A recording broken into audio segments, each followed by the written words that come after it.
वालेकुम अस्सलाम वरहमतुल्लाहि वबरकातुह। क्या बात है दरगोदा भाई, कुछ दिनों से आप बहुत ज्यादा परेशान लग रहे हैं।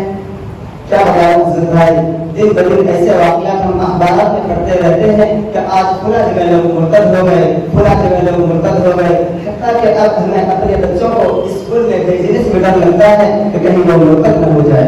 जी जी दरगोदा भाई, इसी फिक्र ने मेरी भी जिद को बढ़ा रखा है।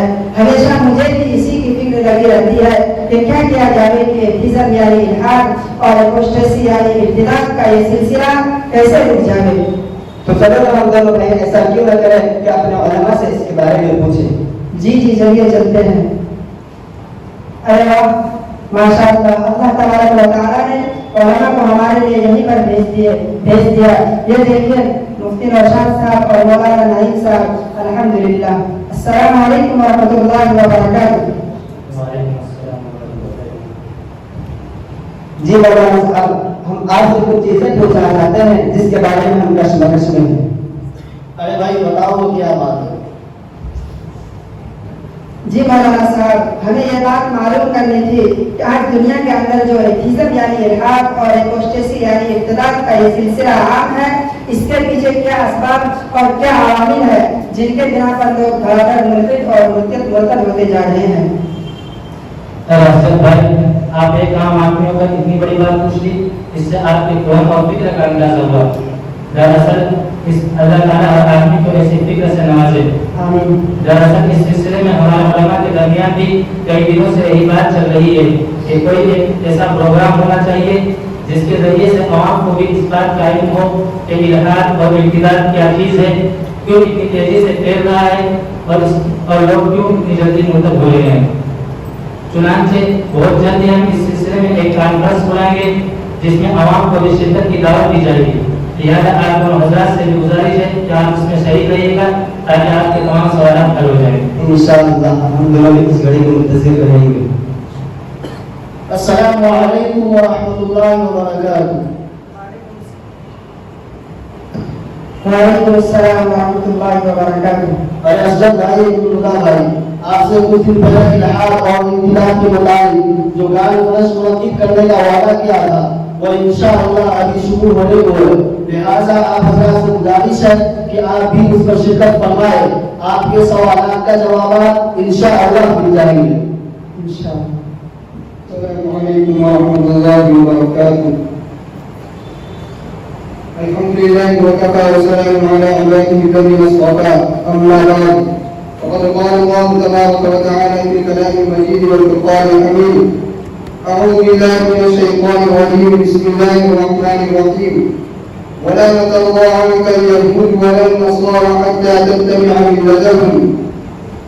मुहतरम व मुकर्रम असातिज़ाए किराम और हाज़रीन कॉन्फ्रेंस, आए दिन हम ये मुताला कर रहे हैं और ये खबर सुन रहे हैं कि लोग बड़ा इस्लाम से मुर्तद हो रहे हैं और नादीन हो रहे हैं। उसके पीछे क्या असबाब और क्या अवामिल हैं। हम तमाम उलमाए किराम की जिम्मेदारी है कि उन तमाम चीज़ों से अवाम को आगाह करें और इस्लाम की खूबियों को उजागर करें। इसलिए कि मशहूर मक़ौला भी है, मन जहिद बिअहली ज़मानिही फ़हुव जाहिल। चुनांचे हमें दुश्मन जिस मैदान में खड़ा है उसी मैदान में जाकर काम करना पड़ेगा।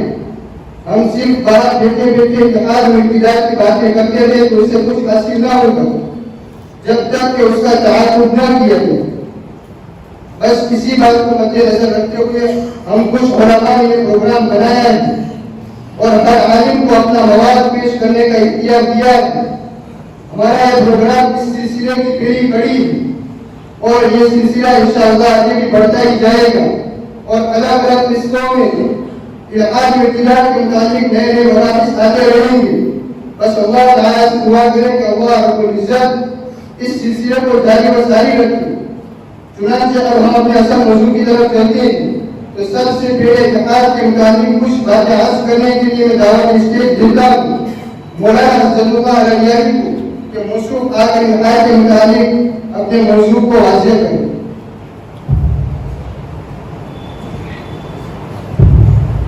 अल्हम्दुलिल्लाह الحمد لله وكفى وسلام على عباده الذين اصطفى اما بعد مشرق مہربان حضرات اساتذہ کرام اور بقائے نظام، دراصل آج کے دور میں جو ملحد ہوتے ہیں یا مرتد ہوتے ہیں ان کی دو قسمیں ہیں۔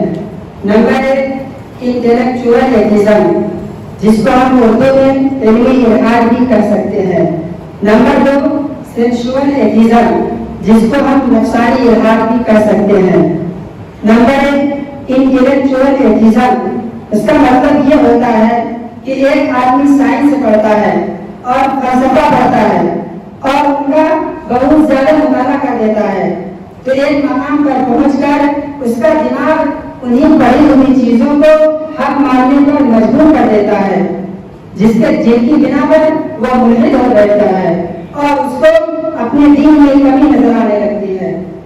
لیکن پہلے قسم کے ملحدین اور مرتدوں کی تعداد دنیا میں بہت کم ہے۔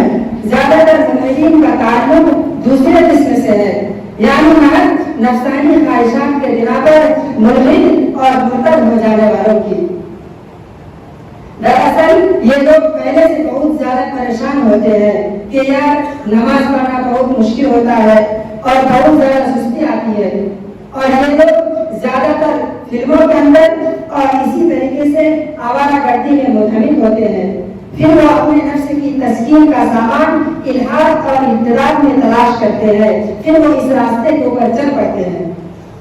بہرحال علمی الحاد دنیا میں بہت کم ہے اور نفسانی الحاد زیادہ ہے۔ اب میں آپ کو بتاتا چلوں کہ اس کے پیچھے سب سے بڑا ہاتھ کس کا ہے، تو ہمیں معلوم ہونا چاہیے کہ اس کے پیچھے سب سے بڑا ہاتھ یہ مغرب کا ہے۔ چنانچہ ہم دیکھتے ہیں کہ مغرب کی طرف سے کوئی نظریہ یا کوئی بات آتی ہے تو ہم لوگ اس کو پیچھوں میں چراغ تسلیم کر لیتے ہیں۔ اگر ہمارے سامنے مغربی تہذیب کے تمام ادوار اور ان کی خصوصیات اور مختلف زمانوں میں کیا کیا ہوا ہے اگر یہ ہمارے سامنے ہوگا تو بہت آسانی سے ہمیں یہ اندازہ ہو جائے گا کہ اس وقت پوری دنیا کے اندر مغربی تہذیب نے کس طریقے سے اپنا قبضہ جمایا ہے اور اپنا تسلط قائم کیا ہے، جس کے بنا پر لوگوں کے صرف جسم غلام نہیں بنے ہیں بلکہ ان کی روحیں اور ان کے دل تک غلام بن چکے ہیں۔ لہذا مغربی تہذیب کو جاننا اور مختصر طریقے سے اس کی تاریخ کو سمجھنا بہت ضروری ہے۔ اس لیے اب میں اس کا تاریخی پس منظر ہسٹوریکل بیک گراؤنڈ بیان کرتا ہوں۔ سب سے پہلے تو آپ یہ بات ذہن میں رکھیں کہ مغرب میں جتنے لوگ رہتے ہیں نہ تو وہ سب عیسائی ہیں اور نہ مادہ پرست۔ آج بہت سے لوگ یہ سوچتے ہیں کہ یورپ اور امریکہ میں جتنے لوگ رہتے ہیں وہ سب عیسائی ہیں یا وہ سب مادہ پرست ہے، ایسا نہیں ہے۔ اور بعض لوگ یہ سمجھتے ہیں کہ امریکہ اور یورپ میں جتنے لوگ رہتے ہیں وہ سب عیسائی ہیں اور مادہ پرست ہے، ایسا ہی نہیں ہے۔ نہ تو پہلی بات صحیح ہے اور نہ دوسری بات صحیح ہے۔ آج لوگ ایسا کیوں سمجھتے ہیں؟ اس کی ایک وجہ ہے کہ ہم لوگوں نے یعنی مسلمانوں نے انگریز کو صحیح طریقے سے سمجھا نہیں۔ ہاں، مگر انگریز نے ہم مسلمانوں کو بہت اچھی طریقے سے سمجھا ہے۔ اس کی ایک وجہ ہے کہ مغرب میں جتنے بھی لوگ رہتے ہیں اور وہ امریکہ کے باشندے ہو یا یورپ کے باشندے ہو، اس میں ایک خاص وجہ پائی جاتی ہے، ایک خاص بات پائی جاتی ہے جو ہمارے اندر بہت کم پائی جاتی ہے۔ وہ خاص بات ہے لگن، کہ ان کے سر پر جب کسی چیز کی لگن سوار ہو جائے تو وہ بہت دور تک جاتے ہیں۔ تو یہ مغربی تہذیب کی چند بنیادی باتیں تھیں جو میں نے آپ کے سامنے ظاہر کیا ہے۔ اپنے بڑا وزیر صاحب سے درخواست کروں گا۔ محترم سامعین، ابھی آپ حضرات نے یہاں جو ابتدائی کے موضوع پر ابتدائی اور بنیادی باتیں سماعت فرمائی جن کا سمجھنا انتہائی ضروری تھا۔ اب آپ یہ دماغ میں رکھیے کہ مغربی تہذیب ہزاروں سال پرانی تہذیب ہے اور اس کے پاس کل 5 انوار ہیں، جو اگر ہمارے سامنے مغرب کے 5 انوار ہوں گے تو ہمیں اس تہذیب کو سمجھنا بالکل ہی آسان ہو جائے گا۔ چنانچہ اپنے مغرب کے 5 انوار میں سے پہلے 2 کو بیان کرنے کے لیے دعوت اسٹیج دیتا ہوں مولانا زید اللہ علیہ کو کہ وہ آئے اور خوب اچھی طرح پہلے 2 پر روشنی ڈالے۔ अल्हम्दुलिल्लाह वकफ़ा व सलामुन अला इबादिल्लाज़िना इस्तफ़ा अम्मा बाद। हज़रात सामईन किराम, जैसा कि अभी मौलाना हुज़ैफ़ा साहब ने बयान किया है कि मग़रिबी तहज़ीब के कुल 5 अदवार हैं, लिहाजा मैं उस सिलसिले के पहले दौर के ऊपर कुछ लफ्ज़ करना चाहता हूँ। दुआ करें कि अल्लाह ताला आसान फरमाए। हमें मालूम होना चाहिए कि मग़रिबी तहज़ीब कोई 200 या 300 साल पुरानी तहज़ीब नहीं है, बल्कि उसका आगाज 3000 साल कबल ईस्वी से शुरू होता है और आज तक है। लिहाजा इस सिलसिले के मैं पहले दौर के ऊपर लफ्ज़ करना चाहता हूँ। तो पहला दौर यह हज़रत ईसा अलैहिस्सलाम से 3000 साल पहले शुरू होता है और सन ईस्वी 400 तक रहता है, जिसको हम उर्दू में अहद करीम कहते हैं और अंग्रेजी में क्लासिकल दौर कहते हैं, और ये मग़रिबी तहज़ीब के सबसे करीब दौर है। लिहाजा मैं उसके कुछ नुमाया पहलू जिक्र करता हूँ। बाबुल के इलाके की तहज़ीब। बाबुल का इलाका इस वक्त इराक के अंदर है, जिसको अंग्रेजी में बेबीलोन या सिविलाइजेशन कहा जाता है, और यही सिविलाइजेशन दरअसल नमरूद की सिविलाइजेशन रही है। उसके बाद कदीम मिस्री तहज़ीब है, यहाँ के फिरौन और फिरौन से पहले की जो तहज़ीब है ये भी उसी दौर से ताल्लुक़ रहने वाली है। और उसके बाद कदीम यूनानी तहज़ीब, यानी हम लोग जिस तहज़ीब के अंदर रह रहे हैं ये यूनानी तहज़ीब नहीं है, बल्कि यूनान की तहज़ीब तो खत्म हो चुकी है। उस दौर से ताल्लुक़ रखने वाले लोगों में आपने नाम सुना होगा अरस्तू का, आपने नाम सुना होगा अफलातून का। ये जो मशहूर फलसफे गुजरे हैं ये दरअसल उसी कदीम दौर से ताल्लुक़ रखने वाले लोगों में से हैं। अब कोई पूछ सकता है कि हमने उस दौर का आगाज 3000 साल ईस्वी से क्यों किया, यानी 3000 साल कम ईस्वी से क्यों किया, 4000 साल ईस्वी से क्यों नहीं किया, 2000 साल ईस्वी से क्यों नहीं किया? उसकी वजह यह है कि हज़रत ईसा अलैहिस्सलाम से 3000 साल पहले तहरीर ईजाद हुई है, यानी लोगों ने लिखना सीखा है। इससे पहले लोग पत्थरों के ऊपर या हार में तस्वीर बनाया करते थे, बाकायदा तहरीर ईजाद नहीं हुई थी, तो यहाँ से तहरीर ईजाद हुई। और हज़रत ईसा अलैहिस्सलाम के 400 साल के बाद रोमन एम्पायर का खात्मा हुआ और रोमन तहज़ीब का सुबूत हुआ। तो चूंकि ये तो बहुत अहम ज़माने हैं और इन दो वाक़यात के दरमियान जो पूरा दौर है ये इसको उर्दू में अहद कदीम और अंग्रेजी में क्लासिकल इम्पैक्ट, एशियन इम्पैक्ट कहा जाता है। इस दौर के अंदर फलसफा वजूद में आया, जिस फलसफा से आज बहुत से लोग भागते हैं कि यार समझ में नहीं आ रहा है कि क्या कहना चाह रहे हैं। ये फलसफा उसी दौर में वजूद में आया। इसी तरीके से मैथ, जिसको हम उर्दू में रियाजी कहते हैं, ये उसी दौर में ईजाद हुई, और इसी तरीके से थिएटर उसी दौर में ईजाद हुआ। आज दुनिया के अंदर जो बॉलीवुड और हॉलीवुड की तमाम विरासतें पूरी दुनिया के अंदर फैली हुई है, उसकी बुनियाद थिएटर है और थिएटर भी उसी दौर में ईजाद हुआ। इसी तरीके से साइंस का आगाज भी उसी दौर में हुआ, और जब यहाँ तक के जमहूरियत का तस्वर भी उसी जमाने में आया। जमहूरियत किस चीज को कहते हैं कि हम लोगों को हुकूमत के अंदर शामिल करके हम मुल्क को कैसे चला सकते हैं, तो ये सारी चीजें इसी दौर के अंदर हुई। तो चूंकि ये सारी चीजें इसी दौर के अंदर हुई, तो चूंकि ये बहुत अहम जमाना है और हम उसका असर आज भी महसूस करते हैं। चुनांचे जैसा कि मैंने कहा कि इस वक्त पूरी दुनिया के अंदर जो फिल्में और मूवियाँ आती हैं वो लोगों के दिमागों पर असरअंदाज होती है, लोगों के कल्चर के ऊपर असरअंदाज होती है, उनके रहन सहन को बदलती है। चुनांचे आप देखते हैं कि अचानक लोगों के हेयर स्टाइल तब्दील हो गया। आप पूछते हैं कि अरे भाई ये लोगों के बालों को क्या हो गया, सब एक जैसे ही बाल रखे हुए हैं, तो पता चला कि पूरा फिल्म आई है और उसमें पूरा हीरो ने इस तरीके से बाल रखे हैं, तो सब नौजवान इसी तरीके से बाल रखने शुरू कर दिए। इसी तरीके से आप अचानक आपने देखा कि मार्केट के अंदर एक खास किस्म के लिबास का इजाद हुआ, तो आपने बता दिया कि भाई ये लोगों नौजवानों को क्या हो गया कि सारे एक जैसे ही लिबास पहने हुए हैं। तो पता चला कि जी फलां फिल्म के अंदर फलां हीरो ने ये वाला लिबास पहना है, तो लोग उसकी कॉपी करने लगे। तो ये जो फिल्में जो इजाद हुई है थिएटर के शक्ल में, ये भी क्लासिकल दौर के अंदर ही हुआ है। हालांकि इस दौर के अंदर उनका अंदाज अलग है। तो ये था मगरबी तहजीब के पहरावा जिसके ऊपर मैंने रोशनी डाली है। ये था पहला दौर जिसको मौलाना असदुल्लाह बरगावी ने बहुत ही अच्छे अंदाज में पेश किया। अब जब मगरबी तहजीब का दूसरा दौर बयान करने के लिए दावत स्टेज देता हूँ मौलाना इमाम हक जान मगरी को कि मशहूर आए और मगरबी तहजीब के दूसरे दौर पर रोशनी डाली। बिस्मिल्लाहिर्रहमानिर्रहीम।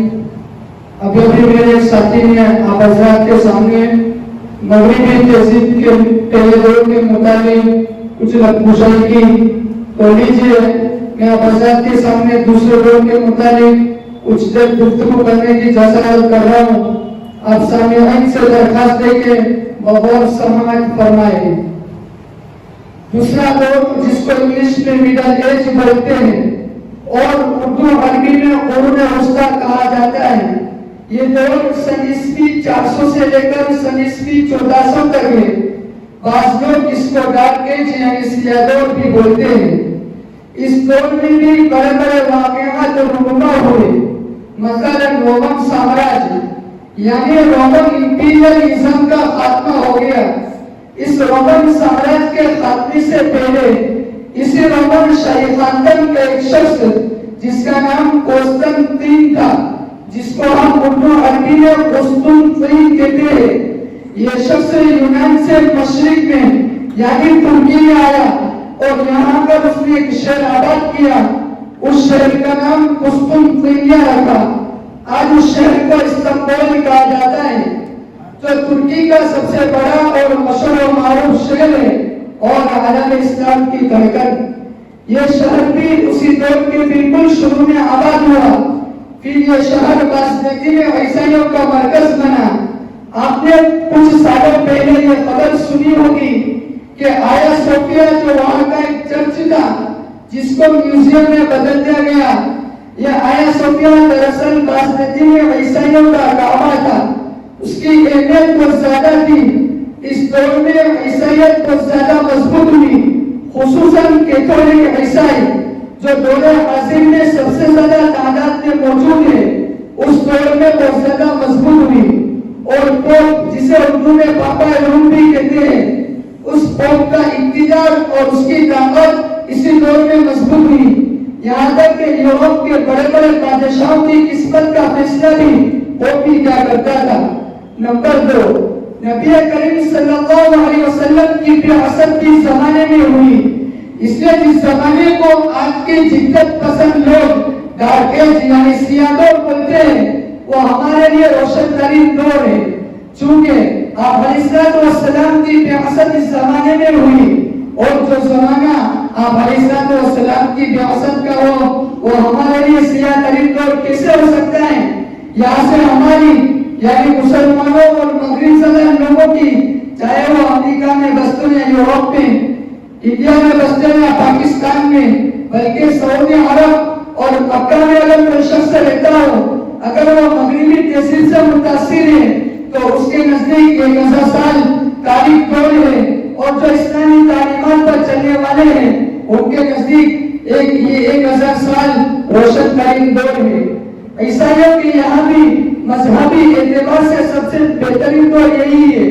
लेकिन जो लोग तजद्दुद पसंद है, जो मगरिबी तहसील से मुतासिर है, उनके नजदीक ये बदतरीन दौर है।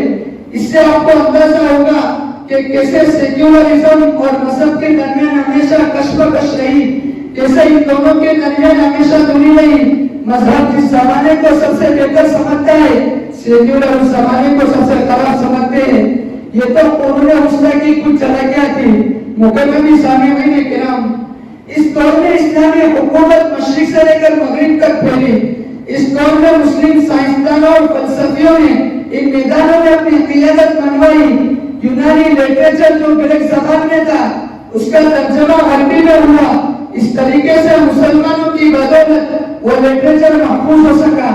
आज के दौर में तो तरक्की हो रही है, साइंस ने, फलसफे ने, उसकी एक बहुत बड़ी बुनियाद ये भी है कि मुसलमानों ने जो यूनान का फलसफा और वहाँ की साइंस थी उसका तर्जमा करके अपने पास महफूज कर लिया था।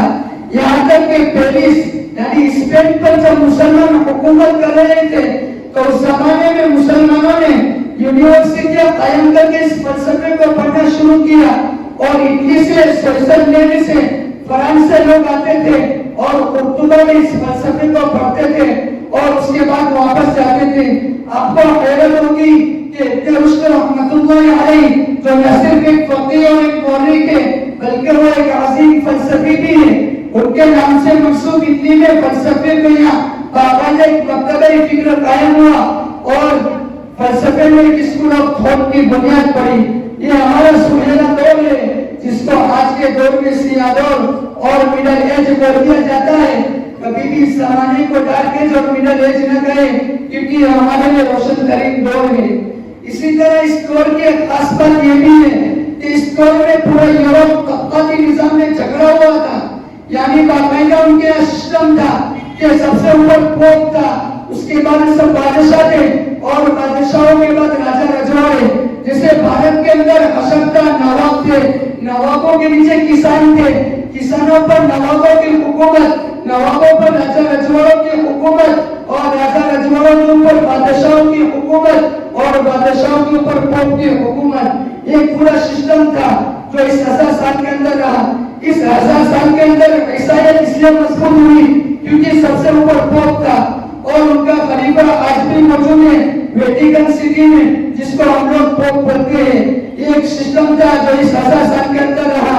मुकद्दमी सामीईन के नाम ये हमारा था दूसरा दौर। सामीईन, ये था नगरी तहजीब का दूसरा दौर और उसकी खुसूसियात, जिसको मौलाना इमाम वक्त जान नगरी ने बहुत ही अच्छे अंदाज में पेश किया।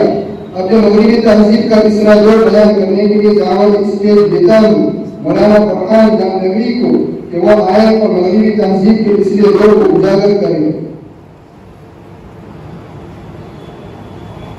अल्हम्दुलिल्लाहि वस्सलातु अला अहलिहा अम्मा बाद।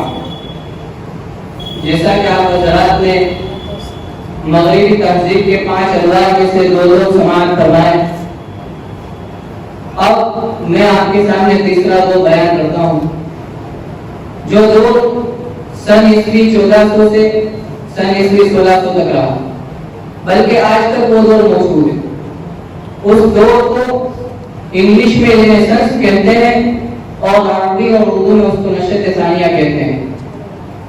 आइए आज के जमाने के फसाद के आगाज की तरफ। आज जो फसाद आप देख रहे हैं, जो फसाद आपको नजर आ रहा है, चाहे वो अकीदे का फसाद हो, ईमान का खो जाना हो, ईमान का सल्ब हो जाना हो, वो सब इसी दौर के अंदर हुआ। देखें, क्लासिकल दौर में जिसको मेरे साथी ने बयान किया, जो फलसफा राइज था, जो मैथमेटिक्स राइज था, जो साइंस राइज था, सन 1400 ईस्वी के बाद जो लोग आए उन्होंने उस फलसफे को, उस जमाने के फलसफे को जिंदा करना शुरू किया, क्योंकि उनके पास से वो खो चुका था और मुसलमानों के पास आ गया था। क्योंकि बयान किया गया कि मुसलमानों में बड़े बड़े फलसफी थे, इसलिए वो फलसफा मुसलमानों के पास आ गया और मुसलमानों ने यूनानी और लातीनी इंग्लिश जुबान से उसका तर्जुमा अरबी में कर दिया। अब जो यूरोपी लोग थे जिनके पास पहले साइंस और फलसफा था, उनको उनके उलूम वापस चाहिए थे। जो क्लासिकल दौर में यानी पुराने दौर में उनके उलूम थे, जो साइंस और फलसफा था वो उनको वापस चाहिए था, तो उन्होंने उसका इहिया किया, उसको जिंदा करना शुरू किया और मुसलमानों से उसको सीखा और वापस सीखने के बाद अपनी मकामी जुबानों में उसका तर्जुमा कर दिया। इटली जुबान में तर्जुमा हुआ, फ्रांसी जुबान में हुआ, अंग्रेजी जुबान में हुआ, ये सब इसी दौर के अंदर हुआ। यही नशत सानिया से मुराद है। और नशत सानिया में एक अहम बात ये पेश आई कि इसमें इटली में ह्यूमनिज्म का आगाज हुआ। ह्यूमनिज्म जिसे आप इंसानियत के नाम से याद करते हैं, और वही ह्यूमनिज्म का नारा आज हमारे देश इंडिया में भी बोला जा रहा है कि भाई इंसानियत, इंसानियत यानी मजहब कोई चीज नहीं, सिर्फ इंसानियत की तरफ आगे बढ़ाओ। اسی انسانیت نے مسلمانوں کو تباہ و برباد کر کے رکھ دیا. ہم کہتے ہیں کہ مذہب اول نمبر پر ہے. جب مذہب ہی نہیں ہے تو انسان انسانیت کس طرح سیکھے گا؟ کیونکہ انسانیت سیکھنے کے لیے ایک کتاب کی ضرورت پڑتی ہے, ایک لوگ کی ضرورت پڑتی ہے, اور وہ لوگ پوری دنیا میں کسی کے پاس نہیں, وہ صرف مسلمانوں کے پاس. تو ہم یہ کہتے ہیں کہ اسلام اول نمبر پر اور انسانیت دوسرے نمبر پر. تو یہی انسانیت کا نعرہ اسی دور میں شروع ہوا اٹلی میں. اور دوسری بات یہ پیش آئی کہ اس میں پرنٹنگ پریس کا آغاز ہوا. پرنٹنگ پریس کا آغاز ہونے سے پہلے کتابیں نہیں تھی. علم صرف اساتذہ اور استادوں کے پاس, ماسٹرز کے پاس ہوتا تھا, اور جن کو سیکھنے کی تمنا ہوتی تو وہ اسٹوڈنٹ بن کر اپنے استاد کے پاس جاتے اور اس علم کو سیکھتے تھے. لیکن ایک فائدہ, جب پرنٹنگ پریس کا آغاز ہوا تو کتابیں چھپنے لگی, علم کتابوں کی شکل میں آ گیا. اس سے ایک فائدہ یہ ہوا کہ علم کی نشر و اشاعت ہوئی اور علم پوری دنیا کے اندر پھیلا. اب یہاں تک میں ایک بات آپ سے عرض کر دوں کہ جب یہ پرنٹنگ پریس کا آغاز ہوا, آج بہت سارے لوگ پروپیگنڈا کرتے ہیں, مسلمانوں پہ الزام لگاتے ہیں, مسلمانوں پہ خصوصاً علماء کے طبقے پہ خاص الزام لگایا جاتا ہے کہ جب پرنٹنگ پریس کا آغاز ہوا تو مسلمانوں نے مخالفت کی, علماء نے مخالفت کی کہ یہ حرام ہے.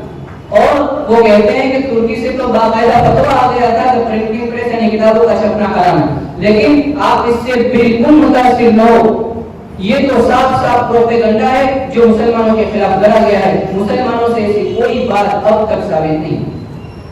اور تیسری بات جو اہم ہے, جو اس دور کے اندر ہوئی, کہ اس زمانے میں ایک عقیدہ تھا, ایک نظریہ قائم تھا جو ہمارے نبی صلی اللہ علیہ وسلم کی پیدائش سے پہلے تک چلا آ رہا. وہ نظریہ یہ تھا کہ یہ جو ہماری دنیا ہے, دنیا وہ پوری کائنات کا سینٹر اور مرکز ہے, پوری کائنات کا سینٹر مرکز ہے. اور سورج جو آپ کو نظر آ رہا ہے, چاند نظر آ رہا ہے, اور دوسرے سیارے جو آپ کو ہم کو نظر نہیں آتے, وہ سب اس دنیا کا چکر کاٹتے ہیں. اب یہ نظریہ بائبل کے بھی موافق تھا اور اپنی مذہبی تعلیمات کے بھی موافق تھا. اب جب مغرب اور مغربی تہذیب کی نشت ثانی ہو گئی, دوسری مرتبہ وہ پھوٹا, تو اس زمانے میں ایک فلسفی تھا جس کا نام کوپرنیکس آتا ہے. اس نے یہ نظریہ پیش کیا کہ اس نے کائنات کی بات نہیں کی, اس نے صرف یہ کہا کہ ہمارا جو سولر سسٹم ہے, یعنی ہماری دنیا ہے, اور ہمارا جو سولر سسٹم ہے, دراصل یہ دنیا سولر سسٹم یعنی سورج کے ارد گرد گھومتی ہے, سورج دنیا کے ارد گرد نہیں گھومتا. اب جیسے ہی اس نے یہ نظریہ پیش کیا, اور یہ نظریہ چونکہ بائبل اور مذہبی تعلیمات کے بالکل خلاف تھا, کیونکہ ان کی کتابوں میں یہ ہے کہ سورج دنیا کے چکر کاٹتا ہے. اور دراصل یہ ہے کہ آج بھی یہ عقیدہ رائج ہے کہ سورج کے چکر دنیا کاٹتی ہے, نہ کہ سورج دنیا کے چکر کاٹتا ہے. تو وہ نظریہ اس وقت کوپرنیکس نے پیش کیا تھا. تو یہ نظریہ پیش کرنے کی صورت میں کوپرنیکس کو باقاعدہ سزا ہوئی اور اس کو موت کے گھاٹ اتارا گیا, کیونکہ نظریہ عیسائیوں کی بائبل کے خلاف تھا. اور اس دور کا اہم فائدہ, اس دور کی ایک اہم چیز جو اس دور کی ترقی کی وجہ ہے, وہ سقوط قسطن دنیا ہے. قسطن دنیا جسے آپ استنبول کے نام سے یاد کرتے ہیں, اس وقت وہ عیسائیوں کا قبلہ تھا, عیسائیوں کا مرکز تھا. لیکن جب اللہ تبارک و تعالیٰ نے قسطن دنیا کو فتح کرایا سلطان صلاح الدین ایوبی کے ہاتھوں سے, جب قسطن دنیا استنبول فتح ہوا تو وہاں کے جو عیسائی تھے وہ بھاگ کر یورپ چلے گئے. اور یورپ جا کر, اور وہ عیسائی یونانی بڑے پڑھے لکھے تھے, ان کے بڑے بڑے فلسفے تھے, ان میں ریاضی دان تھے, ان میں فزکس کے جاننے والے تھے, سائنس میڈیکل سائنس کے بڑے ماہر تھے. اب جب مسلمانوں نے استنبول پر قبضہ کیا تو وہ جو عیسائی تھے وہ وہاں سے بھاگ کر یورپ چلے گئے. اب یورپ جا کر انہوں نے پڑھانا لکھانا شروع کیا, اور ان کے پڑھانے لکھانے کی وجہ سے یورپ کی پوری تقدیر بدل گئی. آج آپ دیکھیں شام میں کچھ عرصے سے, کئی عرصے سے خون ریزی چل رہی ہے, قتل و غارت گیری کا ماحول ہے. حالانکہ ایک سے ایک پڑھا لکھا شام کے اندر موجود ہے, ایک سے ایک فقیہ, محدث, زبان دان, ریاضی دان شام کے اندر موجود. لیکن آج آپ شام سے لے جائیں تو کوئی وہاں نظر نہیں آتا, سب کہاں چلے گئے. تو دیکھیں تاریخ اپنے آپ کو کس طرح دہراتی ہے, تقدیر اپنے آپ کو کس طرح دہراتی ہے کہ وہ سب کے سب ہجرت کر کے ترکی آ گئے. جس طرح यूनानी इसराइली जो इस्तांबुल में आबाद थे वो भागकर यूरोप गए, यूरोप की तकदीर बदल गई।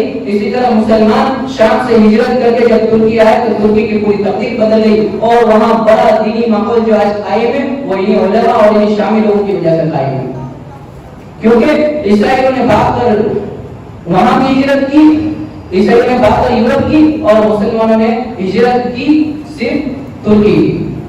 तो ये तुर्की जिसकी वजह से इन हिजरत करने वालों को बड़ी तरक्की हुई और बड़ा फायदा हुआ, तो यही हमारे दौर की सबसे अहम वजह है।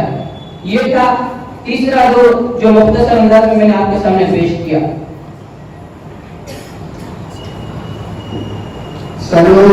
ये था अंग्रेजी तहजीब का तीसरा दौर, जिसे मशरूफ ने बहुत ही अच्छे अंदाज में आपके गोश गुजार किया।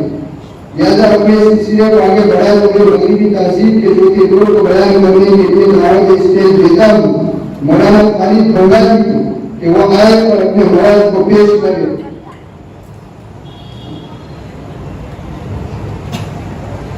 बिस्मिल्लाहिर्रहमानिर्रहीम। आबिदान व मुसल्लियान अम्मा बाद। मैं अब आपके सामने मगरिबी तहजीब का चौथा दौर बयान करने जा रहा हूँ। मगरिबी तहजीब का चौथा दौर यर्ली मॉडर्न यानी इब्तिदाई जदीद दौर। जदीद दौर का आगाज कहाँ से हुआ है? 1600 लेकर 1800 तक ये 200 साल है, यहाँ से इब्तिदाई जदीद दौर का आगाज हुआ है। इस दौर के अंदर क्या हुआ कि बहुत सारे पॉलिटिकल, सियासी और माशी इंकलाबात पूरी दुनिया के अंदर आई। इन दो सदियों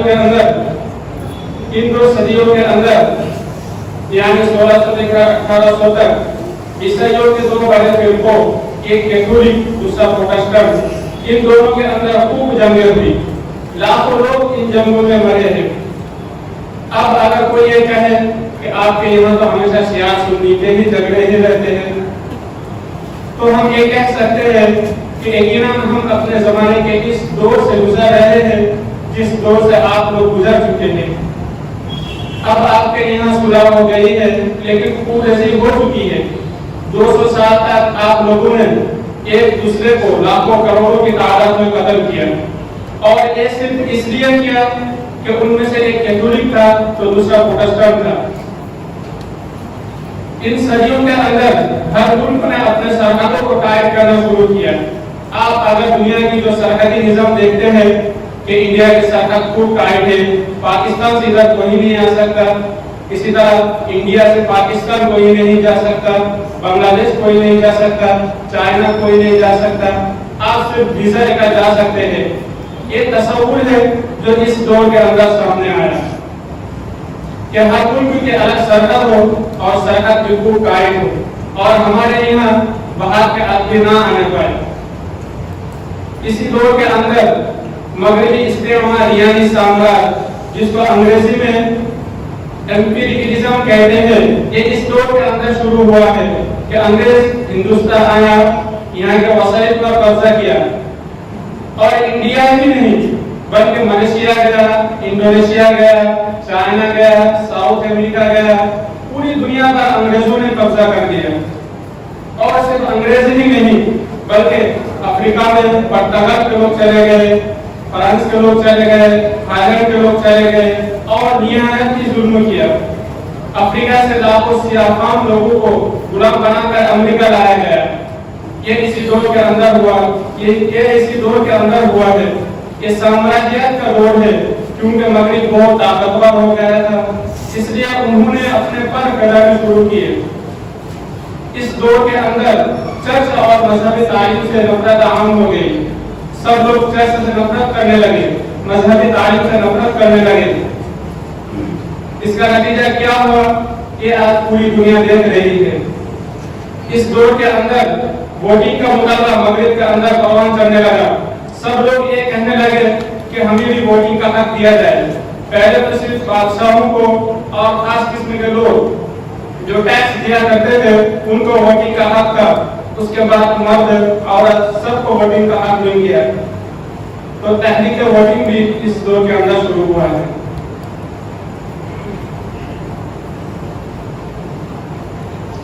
माशाअल्लाह, ये थे मौलाना खालिद बंगाली जिन्होंने बहुत ही अच्छे अंदाज में मगरबी तहजीब के चौथे दौर को आपके सामने पेश किया और जज़ाकुमुल्लाहु खैरा।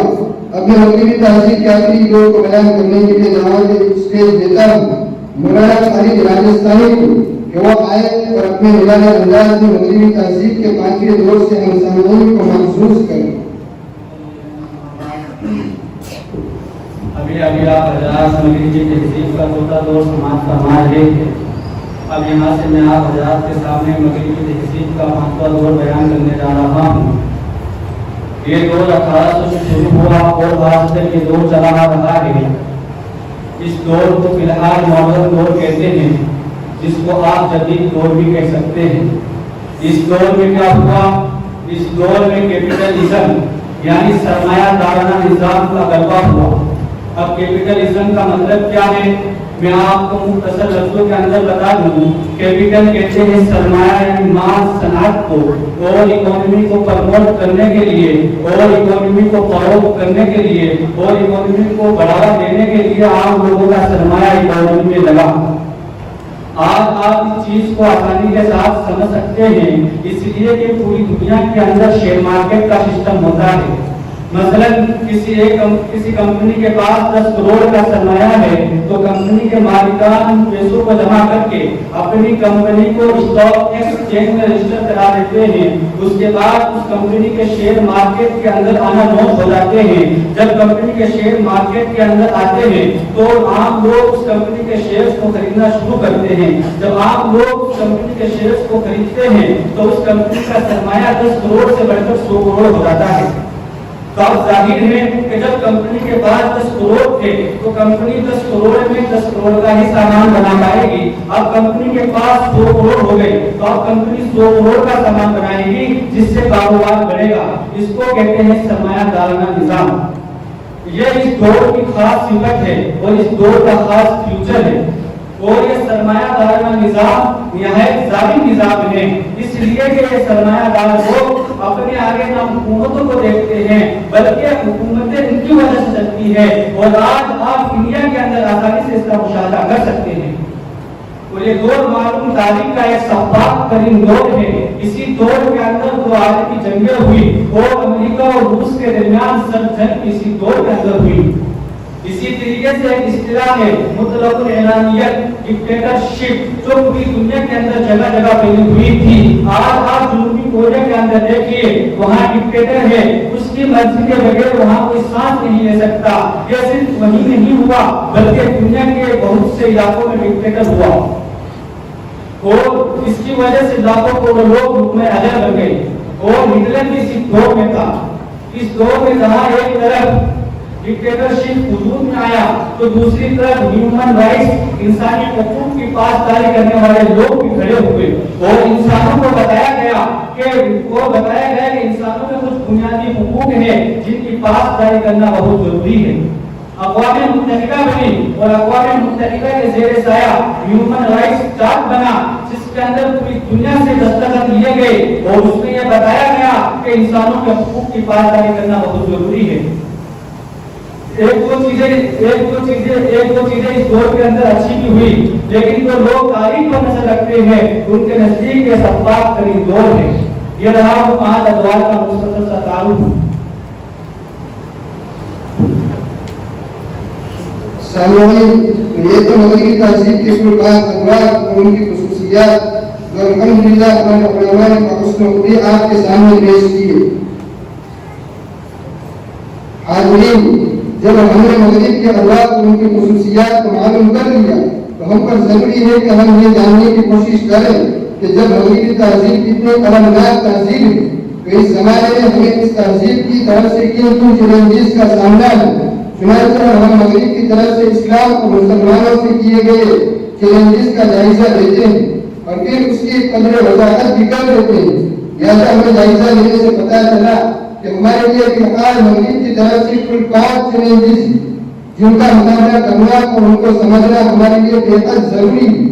सामईन, अब मैं इन 5 चैलेंजेस में से पहले चैलेंज की वजाहत के लिए दावत देता हूँ मौलाना फरकान जान नकवी को कि वो आए और पहले चैलेंज की वजाहत करें।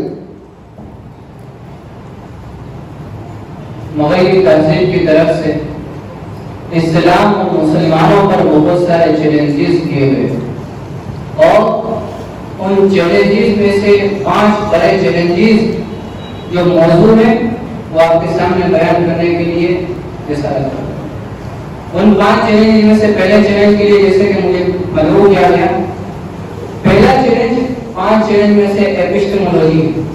ایپسٹیم یہ یونانی زبان کا لفظ ہے جس کا مطلب انگریزی میں ہوتا ہے نالج یعنی علم۔ ایپسٹیمولوجی اس کا مطلب یہ ہے کہ مغرب نے اور مغربی تہذیب نے اسلام اور مسلمانوں کو علم حاصل کرنے کا ایک خاص نظام بنایا ہے اور مسلمانوں کے سپرد کر دیا اور طے کر دیا کہ کس طریقے سے آپ علم حاصل کریں۔ اسی کو ایپسٹیمولوجی کہتے ہیں کہ کس طریقے سے علم حاصل کیا جائے۔ آپ لوگوں میں سے جس نے مدارس کے ذریعے علم کا کورس کیا ہوا ہے وہ اس کو سمجھ لیں گے۔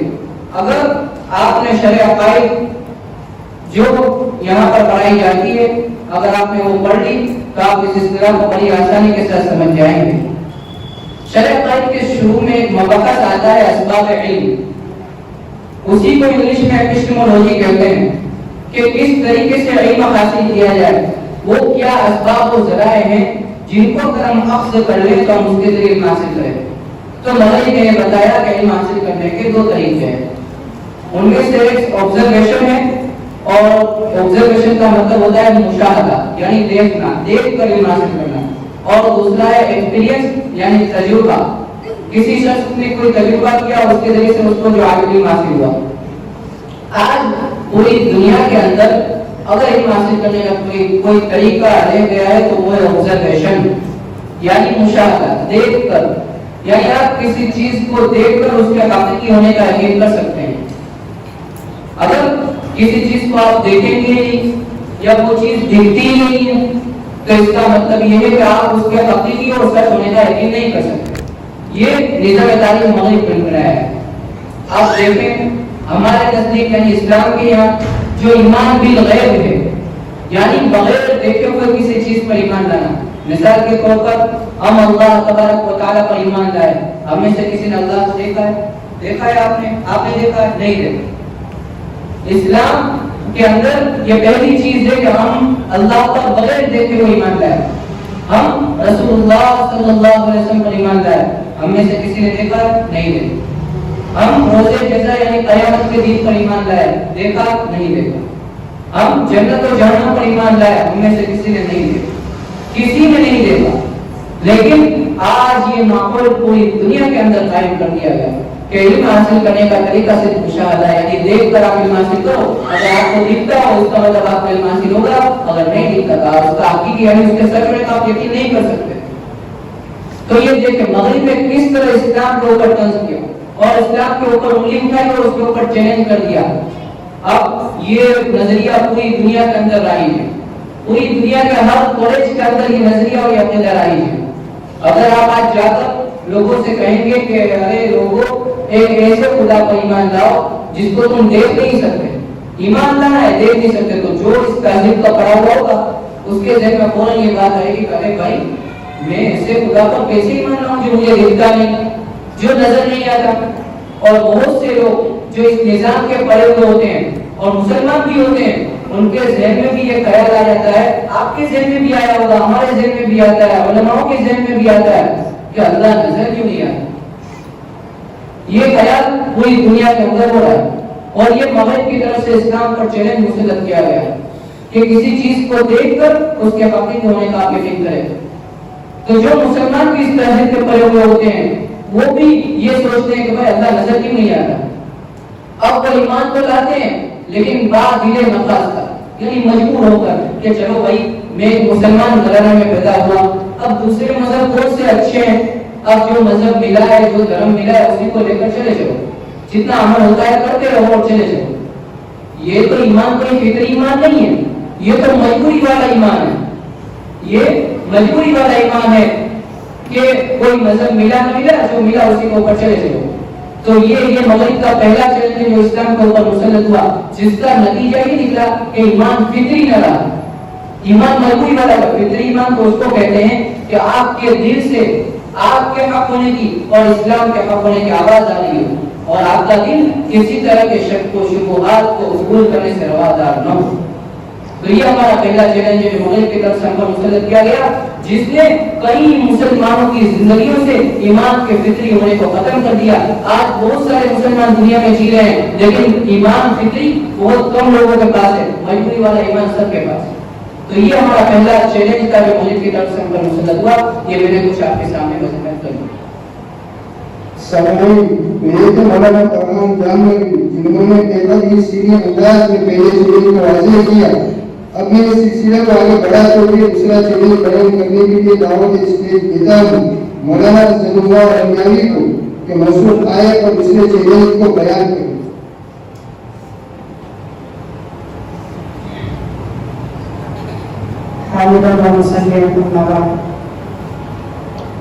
جیسا کہ ابھی مولانا نے بیان کیا ہے کہ مغرب کی طرف سے ہمارے لیے 5 چیلنجز ہیں. اور میں سے مولانا فرحان صاحب نے پہلے چیلنج کو بیان کیا اور مغرب کی طرف سے جو دوسرا چیلنج ہے وہ ہے نظام تعلیم. اس کے اوپر میں قدر روشنی ڈالنا چاہتا ہوں. دعا کریں کہ اللہ تعالیٰ آسان کرے. دوسرا چیلنج یہ ہے اسلامی نظام. اسلامی دنیا کا جو نظام تعلیم ہے وہ احساس کمتری کا سبب ہے. ہمارے مسلم ممالک میں اسی طرح جہاں بھی مسلمان ماحول میں اسلامی اسکول یا یونیورسٹی ہو یا اسی طریقے سے دنیا میں کہیں بھی اسلامی نام سے اسکول یا کالج یا یونیورسٹی جو بھی ہو ان سب نے اسی نظام تعلیم کو یعنی مغربی نظام تعلیم کو اپنے یہاں اختیار کیا ہے. حالانکہ نظام تعلیم جو ہے یہ مقامی کلچر کو ریفلیکٹ کرتا ہے، مقامی کلچر کا عکاس ہوتا ہے. لہذا جہاں جس کلچر کے اندر تعلیم دی جا رہی ہے تو نظام تعلیم بھی وہیں کا مقامی ہونا چاہیے. لیکن نظام تعلیم سے متعلق آج پوری دنیا کے اوپر یہ ظلم ہوا کہ ہم نے اس کو مغرب سے امپورٹ کیا اور اپنے بچوں کو بتانا شروع کیا اور اپنے مسلمان بچوں کو اور نوجوانوں کو بتانا شروع کیا جمہوریت کے بارے میں، بتانا شروع کیا سیکولرزم کے بارے میں، بتانا شروع کیا سیکولرزم کے بارے میں، بتانا شروع کیا کیپٹلزم کے بارے میں. یہ سارے ازموں کے بارے میں ہم کو بتانا شروع کیا. یہ سب انشاءاللہ العزیز تفصیل سے بعد میں سمجھیں گے. اور سادہ لوگ جو تھے وہ اس فکر میں پڑ گئے کہ اب ہم اس کو اسلام کے ساتھ کیسے تطبیق دیں. یعنی وہ لوگ جس کے اندر ذرا سی بھی اسلامی کو باتیں تھی وہ یہ سوچنے لگے کہ اب ہم اس کو اسلام کے ساتھ کیسے کمپیٹیبل کریں. لہذا آپ دیکھیں گے کہ اسلامی جمہوریت کے نام سے لوگ مضمون لکھنے لگے. گویا یہ جمہوریت ہے تو مغرب بن سکا لیکن ہم سب نے اس کو اسلامائزڈ کر دیا. اسلامی جمہوریت کے نام سے لوگ مضامین بھی لکھنے لگے، درس بھی دینے لگے، کتابیں بھی نکلنے لگی. اسلامی سوشلزم، اسلامی سیکولرزم، یہ ساری چیزیں ہونے لگی. دراصل یہ وہ مسلمان ہیں جن کا رویہ معذرت خواہانہ ہے، جو اپنی فکر کو نہیں سمجھتے اور مغربی فکر کو جو نظام تعلیم کے ذریعے ان پر مسلط کر دی گئی ہے اسی کو حق سمجھ کر اسلام کے ساتھ تطبیق دینے لگے. یہ تھا مغربی تہذیب کی طرف سے دوسرا سب سے بڑا چیلنج. مولانا صلی اللہ علیہ جنہوں نے بغور کی نقش پیرائی میں دوسرے چیلنج کو بیان کیا اور نظام اللہ خیرہ. اب میں مزید تیسرے چیلنج کو بیان کرنے کے لیے دعوت اسٹیج دیتا ہوں مولانا فرحان بنگوی کو کہ موصول آئے اور تیسرے چیلنج پر روشنی ڈالے. مغرب کی طرف سے چیلنجز میں سے 2 چیلنجز کا آپ نے مشاہدہ کیا. اب میں آپ کے سامنے تیسرا چیلنج بیان کرتا ہوں. تیسرا چیلنج جس کو انگلش میں تھیوری آف ایولیوشن کہتے ہیں اور عربی اور اردو میں اس کو نظریہ ارتقاء کہا جاتا ہے. اس پر تفصیل گفتگو بعد میں ہوگی. میں تھیوری آف ایولیوشن کی آپ کے سامنے تھوڑی سی وضاحت کرتا ہوں. تھیوری آف ایولیوشن اس کا مطلب یہ ہوتا ہے کہ آج آج جو انسان آپ کو نظر آ رہا ہے وہ کسی زمانے میں انسان نہیں تھا, اس کو کسی نے پیدا نہیں کیا, وہ پہلے بندر تھا. آج بھی آپ مشاہدہ کریں, بندر میں ایک نسل ہے چمپانزی, جس کو آپ دیکھیں تو وہ بالکل انسانوں کی طرح پیش آتا ہے, کام کرتا ہے, انسانوں کی طرح کھاتا ہے, ہر چیز سمجھتا ہے, لیکن ہے بندر. اب یہ تیسرا چیلنج مغرب کی طرف سے اسلام کے اوپر ہے کہ انسان پہلے بندر تھا, آگے جاتے جاتے حالتیں بدلتے بدلتے بدلتے بدلتے آج یہ انسان خوبصورت شکل میں آپ کو نظر آ رہا ہے, اور یہ چیلنج اسلام کے بالکل خلاف ہے. آج مغربی ممالک کے اسکولوں میں بالخصوص اس نظام کے تحت جو اسکول چل رہے ہیں, اور اکثر اسکول اسی نظام کے تحت چل رہے ہیں, ان میں تھیوری آف ایوولوشن کو ایک فیتھ اور عقیدہ بنا دیا گیا ہے, اس کو ایک عقیدہ بنا دیا گیا ہے. آج آپ مغربی ممالک کے اسکولوں میں جائیں, اور اگر آپ تھیوری آف ایوولوشن کو نہ مانتے ہو اور کھلم کھلا آپ کو یہ کہیں کہ میں اس تھیوری کو جوتے کی نوک پر رکھتا ہوں, اور برملا آپ اس پر کرٹیکائز کریں, پھر آپ اعلیٰ تعلیم حاصل کرنا چاہے وہ میڈیکل سائنس ہو, فزکس ہو, بایولوجی ہو, سائیکولوجی ہو, چاہے کسی بھی مضمون میں آپ جانا چاہے, آپ کا بہت سی یونیورسٹیوں میں داخلہ بھی نہیں ہوگا اگر آپ تھیوری آف ایوولوشن کو نہ مانتے ہو. اور اگر پتہ چل جائے کہ یہ آدمی تھیوری کو نہیں مانتا تو اس کا اخراج کر دیا جائے گا, نکال دیا جائے گا کہ اچھا آپ تھیوری آف ایوولوشن کو نہیں مانتے, ارے تمہاری تو الفبا بھی صحیح نہیں ہے, تم قرآن پڑھنے کیسے آ گئے؟ تو یہ تھیوری آف ایوولوشن آج دنیا کے ہر اسکول میں یہ تھیوری آف ایوولوشن کو ایک عقیدہ بنا دیا گیا, اور بہت سارے مسلمان بھی اس کے شکار ہو گئے جو اسلام کی تعلیمات سے بالکل ناواقف ہیں, جن کو پتہ نہیں کہ یہ اسلام کیا کہتا ہے کہ انسان کو اللہ تبارک و تعالیٰ نے پیدا کیا ہے, بندر کو بھی اللہ نے پیدا کیا ہے, لیکن بندر الگ ہے, انسان الگ. تو یہ مغرب کی طرف سے تیسرا چیلنج ہے. اس کا نتیجہ یہ نکلا کہ انسان مخلوق نہ رہا. جب مغرب نے یہ نظریہ پیش کر دیا کہ انسان بندر سے انسان بنا ہے, تو اس کا مطلب کیا کہا کہ وہ مخلوق نہیں ہے, اللہ کی پیدا کردہ چیز نہیں ہے. تو اس سے یہ مغربی تہذیب کو فائدہ ہوگا کہ یہ بات اسلام کے اندر ڈال کر وہ مسلمانوں کے اندر یہ بات ڈال دیں گے کہ جب بندر سے انسان بنے ہو تو اللہ کے احکامات ان پر نافذ نہیں ہوں گے, کیونکہ وہ اللہ کی مخلوق رہا ہی نہیں, بندر سے بنا ہے, اللہ نے پیدا نہیں کیا. حالانکہ انسان کو اللہ تبارک و تعالیٰ نے پیدا کیا ہے, اس پر اسلامی احکامات نافذ ہوں گے. تو یہ مغربی کی طرف سے تیسرا چیلنج, جس کا نتیجہ یہ نکلا کہ انسان مخلوق نہ رہا, بندر ہو گئے. تو یہ تیسرا چیلنج. ماشاءاللہ مولانا بہت مختصر فرمان ہے کہ اس انداز میں اس کے چیلنج کو بیان کیا. اپنے پروگرام کو ختم ہونے کے قریب لے جانے کے لیے چوتھا چیلنج بیان کرنے کے لیے دعوت اس کے دیتا ہوں مولانا ارشد جامعی کو کہ مشروط آئے اور چوتھے چیلنج سے مقاب کشائی کریں. بسم اللہ الرحمن الرحیم. مغرب کی طرف سے 5 چیلنجز میں سے 3 چیلنجز کا آپ نے مشاہدہ کیا. اپنے چوتھا چیلنج بیان کرنے جا رہا ہوں. چوتھا چیلنج ہے اکنامکس, پولیٹکس اور سوشل سائنس. ان 3 چیزوں کے اندر ہم مغربی تہذیب کو معیار حق سمجھتے ہیں, اسٹینڈرڈ سمجھتے ہیں. جہاں سے جو چیز نکلی ہے وہی حق ہے. ابھی اس کی تھوڑی وضاحت کرتا ہوں. سب سے پہلے اکنامکس, جس کو ہم اقتصادیات کہتے ہیں. اس آج کے دور میں اقتصادی فلسفہ جو پوری دنیا میں رائج ہے وہ ہے کیپٹلزم, جس کو ہم اردو میں سرمایہ دارانہ نظام کہتے ہیں. آپ ذرا سرمایہ دارانہ نظام کے خلاف کوئی دوسرا نظام چلا کر دکھائیے. میں کوئی لوکل محلے کی سطح پر بات نہیں کر رہا ہوں, بلکہ میں ملکی سطح پر بات کر رہا ہوں. جس ملک نے بھی سرمایہ دارانہ نظام کے مسترد کرنے کی کوشش کی, پوری دنیا کے سرمایہ دار اس ملک کے خلاف اس نظام کو ختم کرنے کے پیچھے لگ جاتے ہیں. اب ان لوگوں کے مطابق پوری دنیا کو یہ ماننا پڑے گا کہ سرمایہ دارانہ نظام یہ حق اور بہتر معاشی نظام ہے.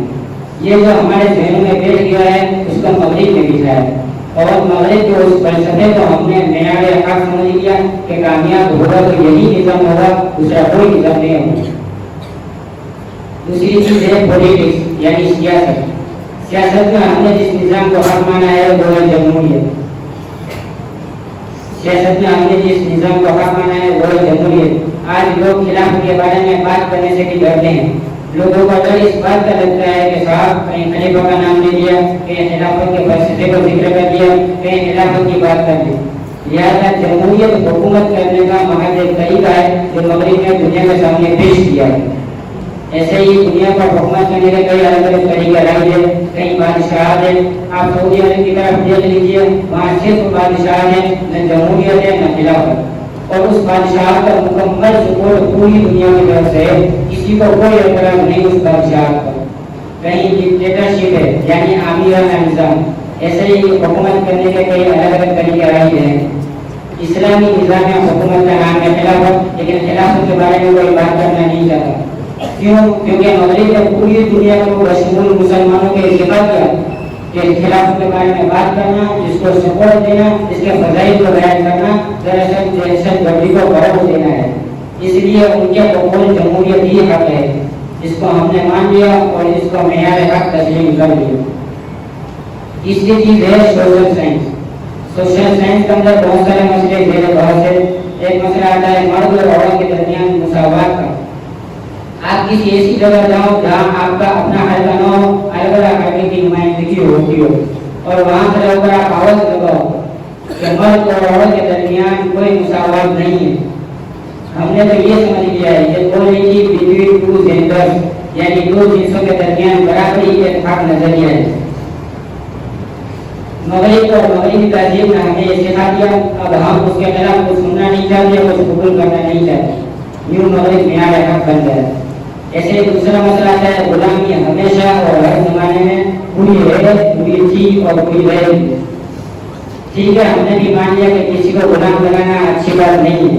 अब वो इसके जरिए आपके जहन में ये दिखाते हैं कि गुलामी हमेशा और हर जमाने में बुरी है, बुरी थी और बुरी रहेगी। तो अब ये बताइए कि मुसलमानों के यहाँ गुलामी का कल्चर क्यों था? इस्लाम ने अगर शराब को हराम किया तो गुलामी को हराम क्यों नहीं किया? इस्लाम ने अगर शराब को हराम किया तो गुलामी को हराम क्यों नहीं किया? आप सल्लल्लाहु अलैहि वसल्लम के पास और आपके सहाबा के पास गुलाम क्यों थे? अब वो इसके जरिए आपके जहन में असर डालेंगे ताकि लोग इस्लाम के जरिए, इस्लाम के मुताबिक शक में पड़ जाए।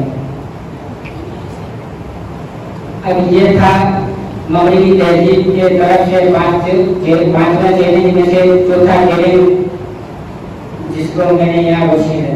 इस प्रोग्राम को खत्म करने के लिए और इस प्रोग्राम की अगली कड़ी को बयान करने के लिए दावत स्टेज देता हूँ। इस प्रोग्राम की मुख्य मेहमान जामिया हज़रत उस्ताद हदीस मौलाना ताहा साहब को कि उस्ताद तशरीफ लाए और काफी चैलेंज को जो इंतहाई अहम उसको वाज़ेह करें और इस प्रोग्राम के खुलासे को बयान करें।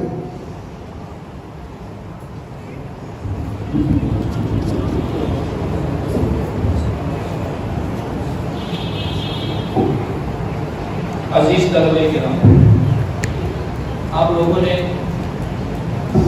काफ़ी वक्त से सुना मगरिब के बारे में, इल्हाद के सरचश्मे के बारे में कि इल्हाद कैसे फैल रहा है और इसके पीछे कितनी लंबी दास्तान 5000 साल पुरानी, जिसको मुख्तसर अंदाज में अलग अलग तालिब इल्मों ने अलग अलग अच्छी तरीके से वाज़ेह किया। मुख्तसर ने कि ये दौर जो है मगरिबी तहजीब का दौर कुल 5 अदवार पर मुहित। पहला दौर हज़रत ईसा अलैहिस्सलाम की पैदाइश से 3000 साल पहले से शुरू हुआ और 400 ईस्वी तक रहा। ये था पहला दौर। दूसरा दौर 400 ईस्वी से शुरू हुआ और 1400 तक रहा, 1070 का।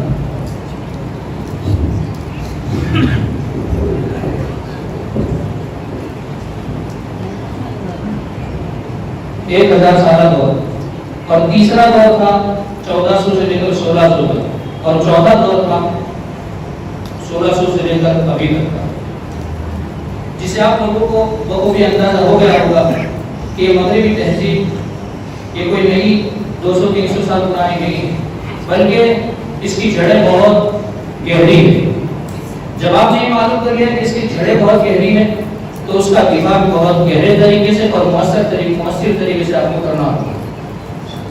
देखिए, दुश्मन जिस मैदान में खड़ा होता है उसी मैदान के अंदर जाकर मुकाबला करने से हम मैदान जीत सकते हैं। ये मसला इंतहाई हसास मसला है, सिर्फ सरसरी रहने का मसला नहीं। हम उलमा की जिम्मेदारी है, इसका मुताया करें, पढ़े क्या चीज है ये, کہ اس کی جڑیں اتنی وسیع ہے جو اس کا مطالعہ بھی اتنا وسیع ہو ہے. اور جو 5 چیلنجز بھی طلبا نے بیان کی، یہ 5 چیلنجز بڑے خطرناک چیلنج. پہلا چیلنج تھا انڈیا اپوسٹمولوجی جس کو کہتے ہیں اسباب علم، اس پر ایک پورا سیزن نمبر 2 اسی پر آ رہا ہے، لہٰذا انشاءاللہ اس کی بھی تیاری ہوگی. اسی طرح سے دوسرا چیلنج آپ کے سامنے بیان کیا تھا نظام تعلیم. نظام تعلیم ہمارا کیسا ہونا چاہیے، کہاں کا ہونا چاہیے. تیسرا چیلنج تھا theory of evolution. Darwin Charles ایک انگریز گزرا، اس کا یہ نظریہ. تو اس نظریے میں پوری دنیا کے اندر کس طریقے سے تحریروں کا مزہ ہے کہ پورا سیزن اسی پر چلے گا. اور چوتھا چیلنج تھا وہ ایک ضمنی چیلنج تھا. اب 5واں چیلنج جو ہے وہ ارتقا. اب سمجھیے 5واں چیلنج کوئی مختلف چیلنج نہیں ہے، بلکہ انہیں کا منصوبہ چربا کہہ لیجیے جو ان سب کے نتیجے میں پیدا ہوا ہوگی ارتقا. کہ انگریزی تعلیم کیا کہتے ہیں، کوئی طالب علم کالج کے اندر پڑھتا ہے، یونیورسٹی کے اندر پڑھتا ہے. اب آہستہ آہستہ یہ سب چیزیں اس کے اندر پڑھتی جاتی ہیں اسلام اور مسلمانوں کے خلاف. تو ایک وقت آتا ہے، بارڈر آتی ہے کہ وہ اس کو دین کے اندر شکوک و شبہات نظر آتی ہیں. اب وہ شکوک و شبہات جب نظر آتے ہیں، مثلا اس نے سوشل سائنس کے اندر ایک مسئلہ پڑھا، ایک اور کیا کہتے ہیں مرد اور عورت کے مساوات کا، مرد اور عورت دونوں برابر. اب یہ نظریہ اسلام کے سراسر خلاف ہے. اسلام کا نظریہ ہے الرجال قوامون علی النساء، مرد حاکم ہے عورت محکوم. تو اب اس کے نتیجے میں انہوں نے پڑھانا شروع کیا کہ جاب بھی کر سکتی ہے عورت، یہ بھی کر سکتی ہے، وہ بھی کر سکتی ہے، سب کچھ کر سکتی ہے. تو اس کی وجہ سے جو سادہ آدمی پڑھتا ہے کالج کے اندر، یونیورسٹی کے اندر، وہ سیدھا سوال اس کے دماغ میں بیٹھتا ہے. اب ایسی بہت ساری چیزیں بیٹھتی ایک وقت آتا ہے تو اپنے دین کو کیا کہتے ہیں کہ میرا دین صحیح نہیں ہے، مجھے جو پڑھایا جا رہا ہے وہ صحیح ہے. تو اس کی وجہ سے آگے چل کر الحاد پیدا ہوتا ہے. اب الحاد کی باتوں پہ مرتد ہوتا ہے، الگ الگ اسٹیپ آتے ہیں. تو تیسرا چیلنج جو تھا، 5واں چیلنج تھا وہ ارتقا. برٹرینڈ راسل ایک انگریز گزرے، اس نے ایک کتاب لکھی ہاؤ آئی ناٹ کرسچن، میں عیسائی کیوں نہیں. اس نے عیسائیت پر اس کتاب کے اندر بہت گہرے الفاظ بولے. جب تک وہ عیسائیت کے متعلق بات کرتا رہا ہمیں برا نہیں لگتا، لیکن جب بات اسلام پر آتی ہے تو ہمیں برا لگتا ہے. ایک جگہ پر اس نے اس کتاب کے اندر اسلام کے متعلق کہا ہے کہ اسلام کے پاس اس زمانے کے اندر کوئی ایسا ایریا اور کوئی ایسی جگہ نہیں ہے جس سے ہم اسلام کو سمجھ سکیں. ہے تو ہمیں اس کے پیچھے محنت کرنی پڑے گی. لوگوں کے ذہنوں سے کیا شبہات ہیں، کیا اشکالات ہیں، ان سب اشکالات کو سمجھنا پڑے گا، جس کی بنا پر ہم آسانی کے ساتھ. اصل میں ہوتا کیا ہے کہ اس موضوع سے دلچسپ رکھنے والے، حالانکہ وقت کا سب سے بڑا چیلنج ہے، آپ اپنے اکابر علماء کی طرف سے پڑھیے وہ کیا کہنا چاہتے ہیں. تو بھائی ارتداد کا سلسلہ، ارتداد کا طوفان کس طریقے سے گزرا، ہمارے اکابر کے لیے بھی یہ رکھتا ہے. اور چونکہ یہ موضوع انتہائی لمبا مطالعے کا متقاضی ہوتا ہے، اس میں لمبا تھوڑا مطالعہ کرنا پڑتا ہے اور ہم لوگوں کے لیے تھوڑا مشکل ہو جاتا ہے یہ مطالعہ کرنا، جس کی بنا پر ہم اس کو چھوڑ دیتے ہیں. اور اس فیلڈ کے اندر کام کرنے والے علماء بھی بہت کم ہیں. تو ہمیں اس فیلڈ کے اندر اللہ تعالیٰ سب کو اپنے اسلام اور مسلمانوں کے دفاع کے لیے قبول کرے اور ایک جذبہ اور ایک شوق دلوں کے اندر اجاگر کرے کہ جینا یا مرنا ہے تو اسلام اور مسلمانوں کی ہے. اب اگر کوئی شخص چاہتا ہے کہ میں اس کو پڑھوں، اب کسی نہ کسی کے دل کے اندر تو آیا ہوگا کہ اس ایک مغربی تہذیب اتنی علمناک دردناک تہذیب ہے تو مجھے اس کو پڑھنا ہے. تو آپ کو پڑھنا ہے تو لیجیے میں کچھ کتابیں آپ کے حوالے کرتا ہوں. ان کتابوں کا آپ اگر مطالعہ کریں گے، کچھ ہی کتابیں، تو بہت آسانی کے ساتھ آپ سمجھ جائیں گے کہ مغرب کیا ہے، پوری اس کی ہسٹری سمجھ جائیں گے. تو پہلی کتاب پر کا نام ہے حضرت مولانا اشرف علی تھانوی رحمۃ اللہ علیہ، ہمارے اکابر دارالعلوم دیوبند میں. ان کی کتاب ہے الانتباہات المفیدہ فی حل الشبہات الجدیدہ. اس کا عربی میں ترجمہ ہوا ہے اور حضرت کی جو اصل کتاب ہے وہ اردو میں. اس کے اندر یہ سب جو فتنے ہیں، ان فتنوں کا چشمہ کیا ہے، جڑ کیا ہے، انہی چیزوں کو اس کتاب کے اندر اجاگر کیا گیا ہے. حضرت مولانا تقی عثمانی صاحب، شیخ الاسلام حضرت مولانا تقی عثمانی صاحب دعوت دربار میں آیا، انہوں نے اس کا انگریزی میں ترجمہ کیا کچھ وقت پہلے. اور ترجمہ کرنے والے پروفیسر حسن عسکری، उस किताब का नाम है आंसर टू मॉडर्नाइजेशन, जदीदियत को जवाब, इसका तर्जुमा होता है। ये किताब जब नई नई छपी तो कई एडिशन इसके छपे और मगरिब के अंदर खूब फल क्या कहते हैं इसको वजीरा है, क्योंकि नई चीज थी। तो ये एक किताब। दूसरी किताब हज़रत मौलाना अली मियां नदवी रहमतुल्लाह अलैह, जो इस आखिरी ज़माने के अंदर आप कहें तारीख के मुजद्दिद थे, उनकी किताब है, उस किताब का नाम है, मैंने कुछ दिन पहले आप तलबा के सामने बताया था, माज़ा खसिरल आलम बिनहिदातिल मुस्लिमीन। इस अजीम किताब के अजीम मुसन्निफ ने इस किताब के अंदर ये उजागर किया है कि मुसलमानों के ज़वाल से मुसलमानों को क्या नुकसान हुआ, वो तो हुआ, लेकिन मुसलमानों के ज़वाल से दूसरी कौमों को और दुनिया को क्या नुकसान हुआ। ये किताब जब पहली छपी, राबता आलमी अरबी सऊदीया से भी छपी, अलग अलग क्या खानों से छपी, सबसे पहले लखनऊ से छपी। जब ये किताब बरतानिया के अंदर गई तो वहाँ के प्रोफेसर्स को अखबारात में देने के लिए कहा गया कि इस पर आप तअस्सुरात पेश कीजिए। एक प्रोफेसर ने कहा कि अगर बरतानिया के कानून और बरतानिया के लॉ के अंदर ये ना होता कि किसी किताब पर बैन लगाया जा सकता है, तो मैं इस किताब को बैन लगा देता, क्योंकि इसने तो हमारी पूरी पोल खोल दी। अब अगर ये तो अरबी के अंदर किताब है, अगर कोई इसका उर्दू तर्जुमा पढ़ना चाहे तो उर्दू में इसका नाम है इंसानी दुनिया पर मुसलमानों के उरूज और ज़वाल का असर। और अगर कोई अंग्रेजी पढ़ना चाहे तो अंग्रेजी में इसका तर्जुमा है इस्लाम एंड द वर्ल्ड। ये थी दो किताब। तीसरी किताब इसी अजीम मुसन्निफ की अजीम किताब इस्लाम, मुस्लिम ममालिक में इस्लामियत और मगरिबियत की कशमकश। ये थी 3 किताब। चौथी किताब प्रोफेसर हसन अस्करी की जदीदियत। ये किताब जो जदीदियत आसान अंदाज के अंदर भी है और मुख्तसर सफ़हात के अंदर भी है, करीबन 150 सफ़हात है इस किताब की। जदीदियत के नाम से, इसका नाम ही जदीदियत है। क्या कहते हैं आजकल डिजिटल जमाना है तो गूगल पे भी एक किताब मिलती है, पीडीएफ जदीदियत पीडीएफ करके आप सर्च कीजिए, आपको किताब मिल जाएगी। और 5वीं किताब है हज़रत मौलाना तकी उस्मानी साहब दामत बरकातुहु आलिया की ईसाइयत क्या है, ईसाइयत को समझने के लिए। तो ये भी कुछ, ये 5 किताबें अगर आप लोगों ने पढ़ ली तो शायद कोई ऐसा मौका नहीं आएगा कि आप की हिम्मत मस्त हो जाए, बल्कि आप जिस मैदान में भी खड़े रहेंगे इंशाअल्लाह उसको फतह कर लेंगे। ये बुनियादी 5 किताबें हैं, तमाम चीज़ों का एक खुलासा है और उसमें खुसूसियत के साथ अगर किसी को आसान अंदाज में पढ़ना है तो वो है जदीदियत। मौलाना अली मियां नदवी रहमतुल्लाह अलैह की भी 2 किताबें बिल्कुल आसान हैं। वाक़िअ दावाना अल्हम्दुलिल्लाहि रब्बिल आलमीन। अब मैं सदर मोहतरम को से दरख्वास्त करूँगा कि वो अपने मरफूज़ात आलिया से मुस्तफ़ीज़ करें।